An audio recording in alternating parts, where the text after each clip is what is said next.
রাতের খাবারে খাবো হচ্ছে চাউমিন। তো চাউমিনে দিয়েছি ডিম, পেঁয়াজ, কাঁচা লঙ্কা আর কালকের একটু চিকেন মা তুলে রেখেছিল ওই বোনলেস পিসগুলো ফ্রিজের মধ্যে, সেইগুলো দিয়ে চাউমিনটা বানাচ্ছি। তো বানানো হয়ে যাক, তারপর তোমাদের রিভিউ দেবো কেমন হয়েছে। অনেকদিন পর আবার আজকে রাতের খাবারে চাউমিন খাচ্ছি। তো চলো আমি বানাচ্ছি সেটা একবার তোমাদের দেখাই কীরকম হয়েছে। এই দেখো আমার কড়াইয়ে এই যে চাউমিনটা প্রায় হয়ে এসছে, আর একটু মতো ভাজাভাজি করে নেব, তারপর সার্ভ করবো। তো চাউমিন খেতে কারা কারা ভালোবাসো আর আমি এটা কিভাবে বানাই সেটা তোমাদের সাথে কখনো সুযোগ পেলে শেয়ার করবো। হ্যাঁ, এইভাবে চাউমিনটা আমি বানাই, এটা দোকানের মতো নয়, এটা আমার নিজস্ব মতে, ঠিক আছে? এটা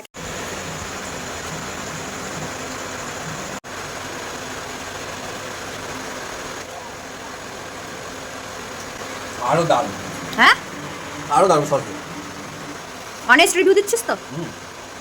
তো চলো, বাই বাই।